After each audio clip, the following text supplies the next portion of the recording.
Mike Locksley could be on the hot seat in 2025.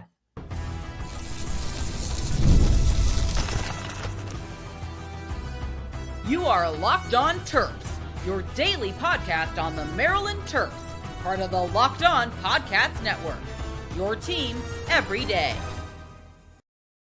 What's up, everyone? I'm Tre Moore, host of Locked On Terps, part of the Locked On Podcast Network, your team every day. So thank you guys for making us part of your day. And I'm also doing work at Inside Black and Gold. So make sure you guys head over to InsideBlackGold.net for all your latest Terps news. And today's episode is brought to you by FanDuel. Right now, new customers can get $250 in bonus bets when your first $5 bet wins. Mike Locksley in 2025 could be on the hot seat. Let me tell you guys why I kind of think this and why I kind of go about this. There's no reporting. There's no report that's like Mike Locksley might be on the hot seat this year. There's not some type of list that I looked at and said that Mike Locksley might be on the hot seat this year. But when I really dig into where Maryland is as a program and kind of where the Terps have gone under Mike Locksley in the Mike Locksley era, I do think there is a chance that if this year goes really poorly, if this year goes really badly, or if this year just goes bad, I think there's a chance that he ends up getting fired. And this year could be a hot seat year for Mike Locksley. That's just how I see it right now, where we've seen the Terps really get better under Mike Locksley. 2019, 2020 was two bad years. We were 3-9, 1-8 in conference in 2019. 2020 was COVID, so it was a little bit year. We only got 5 games in, but 2-3. In 2021, we saw us make a jump to 7-6. Then we made a jump to 8-5. And then 2023, we were 8-5 again. And then in 2024, we took another step back, going 4-8 and 1-8 in the Big Ten. 1-8 in the Big Ten. Luckily, we were able to pull that game out against USC. Not even sure if that didn't happen, we'd be 0-8 in the Big Ten. And here's my thoughts on Mike Locksley and kind of where he's at as a Maryland coach. I think that a lot of people are going to look at Locksley and his success, and a lot of them are going to credit it to Talia. And that's just what people are going to say. They're going to say, when you had Talia, you were pretty good. We weren't a lead or anything. We weren't anything special. We weren't like top 25 type of good, but we were a solid team that went to a bowl game, 3 straight bowl games, won 3 straight bowl games, and put ourselves in a really good spot as a program. But a lot of people are going to say that was with Talia. What you've done without Talia hasn't been good. What you've done the seasons without Talia has been pretty bad. 3-9, 4-8 last year, and now you bring in this kid, Malik Washington, who's supposed to be the next big thing for Maryland football, is supposed to be maybe better than Talia. To me, I think he's going to be better. I think he's more talented. I think he's more physically gifted. I think Talia had some of the stuff that's really hard in terms of really hard to develop in terms of his brains of the game, in terms of just being a natural thrower of the football. But Malik has the bigger arm. He's more athletic. He can run. He's bigger, has a higher potential, has tools to go on to the next level, to the NFL. And a lot of people, if Mike Locksley isn't going to be successful this year, are going to say, this isn't it.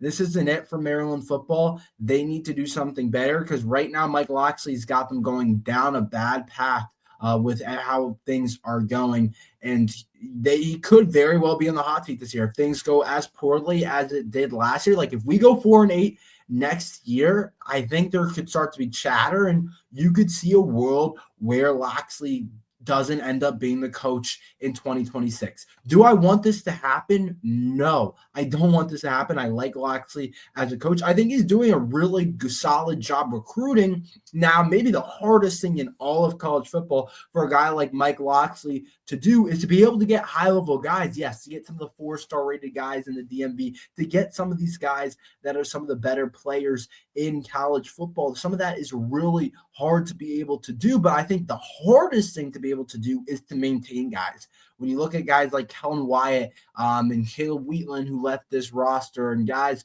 earlier who ended up being high-level NFL players like Chop Robinson. We think Jayshon Barham is going to be a really good player at the next level. Has been pretty good at Michigan. Maintaining guys keeping guys is really tough to be able to do as a Maryland team. And in today's college football, it feels like it's almost impossible. But I do want to see Locksley do a better job at that because I think he's put together really good recruiting classes. I think he's done a solid job with that. And we're seeing the recruiting classes continue to get better. Our 2025 class was the best class under Mike Locksley. So that's the biggest reason why I don't want Locksley to get fired is because he's done a really good job recruiting with the 2025 class. And he's got the number one recruit, Zion Ely, in 2026 class. And who else? Who knows who else we get? We could get some really big players, of course.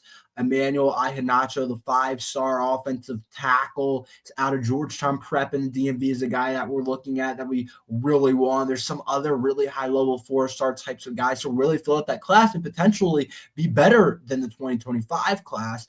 But when a coach gets fired, those guys start filtering out. A lot of those guys leave. We saw it with Maryland basketball. If you want a A1 example of that with Maryland basketball, after Coach Kevin Willard left, obviously he wasn't fired, so it was a little bit different. But after he left, Maryland had an emptied roster. There was not a single player left on the roster. And that's what today's college sports is. If your coach leaves, you might be looking at a pretty much empty room for Maryland. And that's not something that you want to have happen with the talent that you've accumulated. You don't want to have to start over. But I do think there is a chance that if we're looking at another record where we're 4-8, or if we maybe get to 5-7, that might not be good enough. That might not be good enough for the new AD. And you got to remember, new AD might decide, I'm new here. I'm going to go in a different direction. I want to start this thing over with this coaching search. I want to get somebody that I really want on this job, and all those different aspects to it, because he didn't hire Mike Locksley, so he might not feel the need to have to keep him. That just sometimes happens in sports. A lot of people just want to go with their guy. And if the guy that was from the past regime isn't doing awesome, they might decide to go a different direction. And then to me as well, I've been telling you guys, I don't think this roster is that great. I don't think the roster is that great. I think there's some young, interesting talent, but are we going to compete to win a national championship? No, I think everyone knows that. Are we going to compete to be a top 25 team? I don't know. I'm not in love where this current team is at. I just don't think we're great right now. And it's hard to say that. There's and we're going to do an exercise in the next segment. I'm going to go through every position group. I'm going to say on a scale of 1 to 10, how good do I feel about that position group making a solid impact next year? So we're going to go through that and see kind of how I feel about every single position group and see how we feel. But there's not a whole lot of guys that we feel great about going into next year. There's just not when you look down the roster. And part of that, obviously, is Mike Locksley being able to assemble a roster. Part of that's just a struggle with being in a program that's not your tippy top type of programs, when you're not a Michigan with $1 billion to spend. And you can say, here, Bryce Underwood, we're sending you $5 million to come play quarterback at Michigan. Or we're going to send, here, you're a guy in the portal that might want to go somewhere else. We're going to send you $800K if you come to Michigan. That's not the program we're at. So it's not all on him. Part of this is just what the reality of it is. But I do think there is a world, and that's why I'm talking about this today. I do think there's a world where this team is pretty bad. And I just can't lie. I'm not going to sit here and be like, I think this team is great. That's my job. I'm going to look down the roster and tell you guys things don't look awesome. Things don't look great. There's not a whole lot of guys we feel great about. And I think there's a world where we're not good. I think there's a world where we go 4-8. You could argue last year's roster, I said a similar type of thing, but I ended up, I'm pretty sure I think last year's roster probably in terms of experience was a little bit better. We had some guys that you felt good about. I felt good about Jordan Phillips and Tommy King Basote. I felt good about Dante Traynor and Glendon Miller. I felt good about Ty Felton and Caden Prather. I felt pretty good about Roman Hemby. I felt pretty good about some of those guys. There's not even a lot of that. And last year we went 4-8. So my thing is, if it's another year like that, I do think Mike Locksley could be on the fire list. And that's why I think in 2025, potentially, this might be a hot seat year for Mike Locksley. He's been at Maryland since 2019, so he's been here for a good bit now. So I guess that's going on 1, 2, 3, 4, 5, 6. So 6 years is a good amount of time. So it's like eventually got to make your move as a coach. And if you start stalling, if you start having back-to-back 4-8 seasons or 5-7, whatever the case is, losing seasons, people might start to just look at it. And the guys that are in charge of this at Maryland, whoever the new Maryland AD ends up being, whoever makes these types of decisions, might say, we want to go in a different direction. Clearly, things aren't going the right way. Clearly, nothing is getting fixed here. We're not becoming the program that we want to be. We got to do something differently. We got to go with someone differently for this job. And I don't know if you guys agree with that, but that's kind of how I see it. And you got to look in these future things. You got to be able to see kind of how these things work. They're not, if you really want to be able to look in the future, it's not going to be super black and white. It's going to be a lot of gray. You're going to have to kind of predict something, say the roster isn't great. You're going to have to say, oh, this roster is a little worse than last year, maybe. Last year's team went 4-8, new AD and all these different things. You got to make some assumptions. And it leads me to think he could be on the hot seat this year. No guarantee. There's no report. There's no information out about it. It's not like I'm trying to give you guys misinformation. This is just my opinion on it, how I see it potentially going. But I do think he's going to be on the hot seat in 2025. This isn't me just like saying something just because there hasn't been anyone to come out and say that. I just think there's a possibility of that. We'll see how it ends up being, but I do think that's a possibility. Now, to go off of this, to piggyback on this, I want to do an exercise, a little fun Friday exercise. We're going to go through each position group on Maryland football and talk about, on a scale of 1 to 10, how do I feel about each position group and why I kind of say this roster concerns me. We'll talk about that next.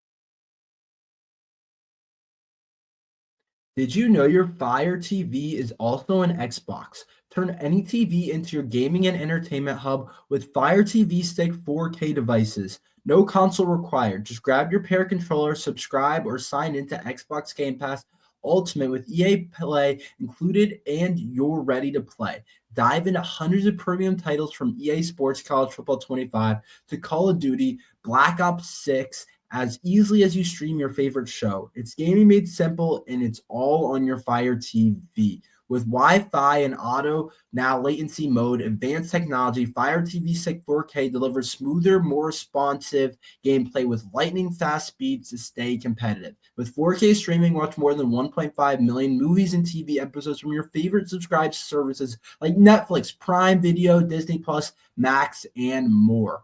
Hosts with hardcore gaming experience can share the experience on how Fire TV is really great. There's plenty of people on the Locked On Network that feel really cool about this Fire TV. It's really cool how you can use it as an Xbox, and I can tell you guys firsthand. So head to Amazon.com/Fire TV Locked On to get started.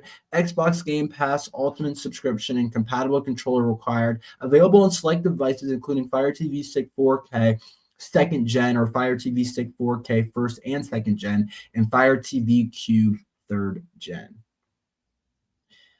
All right, we're going to do a fun little Friday exercise. We're going to go through each roster spot and where it currently is as Maryland football stands. And we're going to say, on a scale of 1 to 10, how do I feel about it? 10 being like, I feel great about this position group. I think it has a ton of tools. I think it's has some experience. I think it has some young guys. I think it's going to make a huge impact. 1 is I feel horrible. These guys, this shouldn't be a position group. So I don't think we'll have any 1s, but we might have some low numbers. So let's kind of get into that. I'm going to go through each position group for Maryland football, and we're going to start with the quarterbacks. I'll go ahead and say this. With the quarterbacks, I'm at around a 6. I'm at a 6. I love Malik Washington as a player, but at the same time, he's a freshman, and it's a lot on him. I talked about it yesterday. If you guys want to go check that video out, about the reports that he's potentially going to actually be starting next year for Maryland football. He's going to be the starting QB1, and it leads me to think, okay, I like Malik Washington, obviously. I think he's probably the future of our program, and I think he can do a lot of different things, but he's still inexperienced. He hasn't played at all. So that kind of puts me at a 6 right now for the quarterback position. Let's move on to the running backs. We're going to have to go through each position group relatively quickly here. To me, the running backs. I'm at a 6 with the running backs as well. I'm at a 6. I like Nolan Ray as a starting back. I think he's explosive, but I don't think as a consistent runner every down-to-down basis, he's proven that he can be like a high-end running back or a really solid running back in the Big Ten. We know he has the tools to be able to do that, but that's a little bit of projection off of last year. I like Deshaun Williams. Last year was a freshman. I like what he can potentially do as a 4-star rated recruit, but we haven't really seen him at all. And then Josiah McLaurin, same thing. We haven't really seen much of him either. So I'm kind of at a 6. I think that room has some potential, kind of like the quarterback room, and you feel good about that. But you also kind of feel as if there is a lot of work to do for that room. So we'll see how that goes. Tight end, I'm at like a 4. Dorian Fleming, I think, is interesting. The transfer tight end, he's been good. But after that, you're like, there's just not a lot. Leon Houghton Jr., he hasn't done much for us. AJ Sininsky, those guys haven't done anything for us. And we've run a lot of tight end sets. So I don't really feel good about tight end. So I'm at about a 2 with that. Receiver room, I'm at about a 4 with that. Receiver room, I'm probably at a 4 too. I like Jalil Farouk, but he's coming off an injury.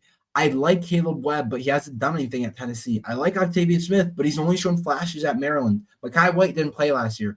Shalik Knott hasn't made that step that we've wanted him to make. Ryan Manning hasn't done a whole lot. There's not anybody in that room that you feel great about on that receiver room. So I'm at probably a 3 with the receiver room. And that's just completely honest. Like, there's a bunch of guys that I think are pretty good, but that can potentially do something, but we don't have a whole lot of guys you feel great about. And then the offensive line, I was pretty high. To start the season, I might have been at like a 7 of it working out. I thought it really had a chance to be able to do that. But now with some of the losses, I'm back down to probably like a 4 or 5. I just think that we lost the depth. I think there's some potentially decent guys up there, but it's just not it looks more and more like last year's room, to be completely honest, and the way it's shaping up. So we'll see exactly how it goes, but we just lost guys that I really liked up there, like Terez, like Tamaris Walker.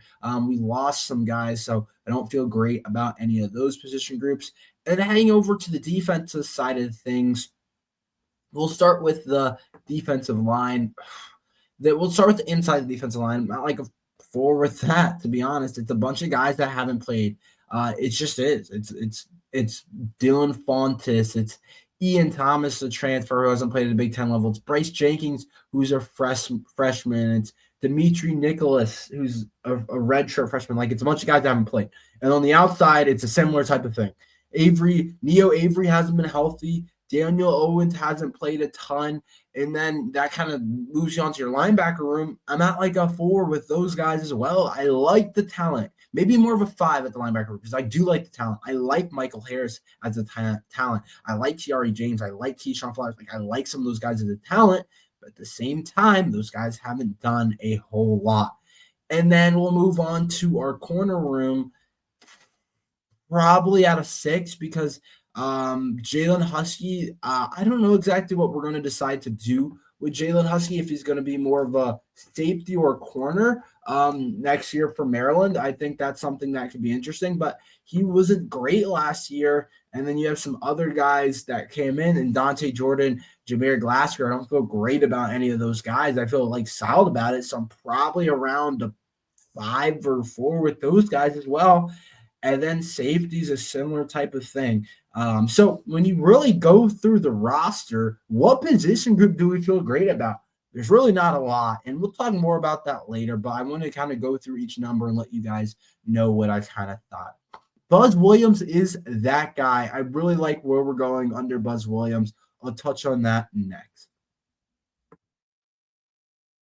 The NBA players are almost here, and FanDuel's giving new customers an incredible way to get in on the action. Right now, when you join FanDuel and place your first $5 bet, you'll get 250 bets if your bet wins. I love how FanDuel makes betting so easy, whether it's picking my favorite team or diving into player props. From three-pointers to steals to assists, FanDuel has so many ways for you to bet your favorite player props. Plus, after the game tips off, you can even combine live live prop bets and the same game parlays for a chance to win big. So don't miss out. Head to FanDuel.com and claim your $250 in bonus bets today.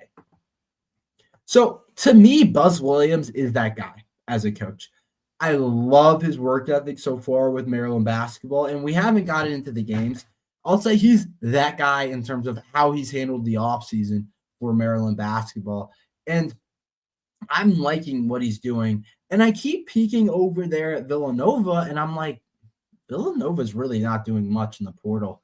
And we're getting later and later, and it becomes more clear to me that Buzz Williams maybe can do a little bit more than what even Kevin Willard was doing in terms of recruiting, in terms of adding guys in the portal. Maryland seems like a pretty attractive spot. We're getting different guys.